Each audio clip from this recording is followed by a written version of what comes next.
WhatsApp guys, this is me. আজকে কথা বলবো বাংলাদেশ শিল্পী সমিতির নির্বাচন ঘিরে নির্বাচন নিয়ে। বাংলাদেশ শিল্পী সমিতি নির্বাচন তো জাতীয় নির্বাচনকেও হার মানিয়ে দিছে। শিল্পীরা আগে ভাবতাম যে অনেক সুন্দর ওনাদের মন মানসিকতা, কিন্তু ওনাদের এই শিল্পী সমিতি নির্বাচন যদি না হতো তাহলে বুঝতামই না এদের মধ্যে জঘন্যতম লোক পৃথিবীতে আর কোথাও আছে কিনা আমার সন্দেহ আছে। আর হচ্ছে যে সব শিল্পী নির্বাচনে দাঁড়িয়ে বলে যে আমি শিল্পীদের সেবা করব, এবং যারা বিরোধী প্রার্থী থাকে তারাও বলে। তো একজন পাশ করছে আর একজন ফেল গেছে, তো এটা নিয়ে এত কন্ট্রোভার্সি কেন, এত ফেসবুকে ইঙ্গিতপূর্ণ কেন পোস্ট?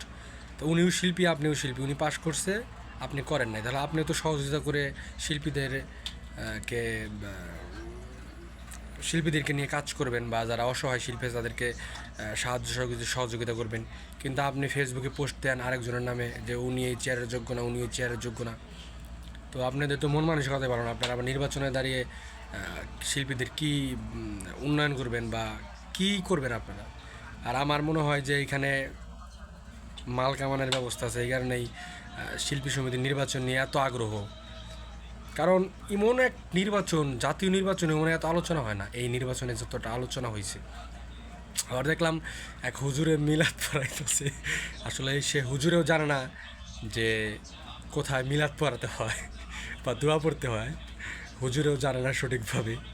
যাই হোক, যারা এই শিল্পী সমিতির সভাপতি এবং সেক্রেটারি হয়েছে শিবা শানু আর হচ্ছে জয় চৌধুরী, তো বেশি দিন তো না, 2 বছর দেখেন ওনারা কি কাজ করে, তারপরে ওনাদেরকেও আর ভোট দিবেন না, বাস খালাস, মাফি মুশকিলে হাদা কুল্লু নফর আদা মাফি কয়েস। শিল্পী সমিতি নির্বাচনে যারা যারা প্রার্থী হয়েছেন, কুল্লু নফর মাফি কয়েস,